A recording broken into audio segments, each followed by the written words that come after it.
We have a bunch to talk about today, but one of the biggest questions this week has been, is that what he meant to say? Toward the tail end of Haechan's radio show with NCT Dream, the members were saying their ending remarks and Jaemin began his with, first, I had a great time being on the radio program of such a famous, and as he started to list out things to describe Haechan, the next word he said stirred some controversy online because it was interpreted as an offensive slur for having lower mental capabilities. In English, people are comparing it to the R word. Another thing that fed into the online reactions was that the other members started laughing except Haechan, who pretended to frown. Now, obviously you can see why this would cause discomfort to fans watching. Even some NCT fan pages wanted an apology, but I actually think this is a case where language barriers may have unnecessarily blew this situation up. Let me tell you why. If you watch it further, it seems like the word he was trying to say was this, which has an extremely similar pronunciation to what actually came out. That word makes a lot more sense considering he started by praising Haechan as famous, and the next thing he wanted to say would have continued that praising pattern. That would also explain why the members were laughing, because he ended up saying something completely opposite. That explained Haechan's frown face because he was playing around with Jaemin knowing he tripped up his words, and it also makes sense why this was mostly an issue with international fans. From the reactions I'm seeing from Korean fans, how they heard it, the explanation of the word he corrected himself with, it didn't seem like it came off as an offensive joke to them. Now, some may think it was an intentional joke and then correction. In that case, I don't know. I guess that would then depend on how you read his inflection. If you speak Korean, I would especially love to know your take on it. I asked you guys on Instagram what you thought. Someone responded with, he's too good looking, which, sir, that's another topic for another time. Some of you guys were very cautious to make a judgment because you don't speak the language, which is very understandable. And others did see it as him mispronouncing it, seeing as how he did correct himself. A really interesting response from one of you guys said that NCT Dream, Jaemin, or SM should have said something to douse the flames. But I think the fact that Jaemin and SM haven't said anything about it and that it was uploaded to an official channel might tell us that they didn't view this the way other people may have. Although we did get a response from Suran when the dating rumors between her and Suga popped up again.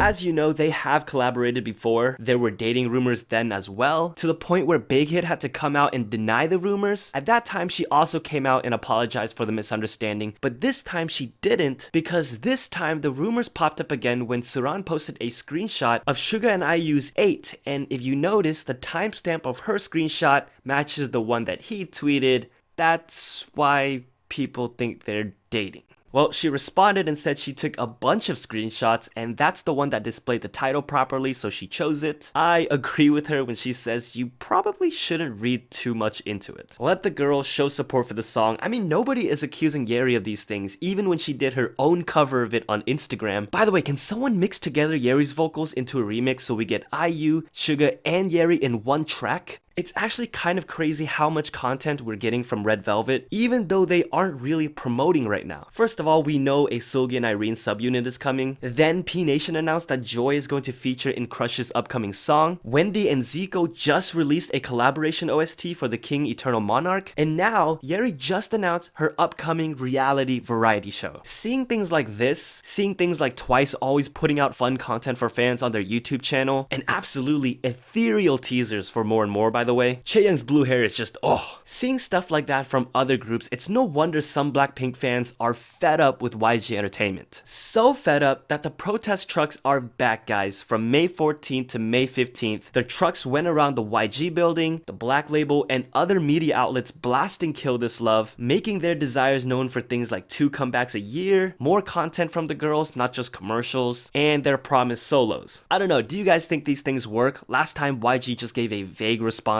Although when Winner fans did it, they did end up moving Winner's comeback up before they started enlisting, but YG could have been planning that before the trucks even came. EXO fans wanted the same thing before EXO members had to enlist, and this week Suho officially became the 3rd member to enlist, and we got to see the members sending their leader off to the military the same heartwarming way they sent off the other members. Lay made sure to say his goodbyes as well. This was the first time we saw Chen publicly since his marriage and fatherhood announcement months ago. We actually got a bunch of enlistments this week, from Sungjae and Hyunshik of BTOB to Jinho from Pentagon. The notable thing about Jinho's enlistment is that Pentagon are in the middle of Kingdom right now, but at least they got to put together a special and really emotional send-off performance.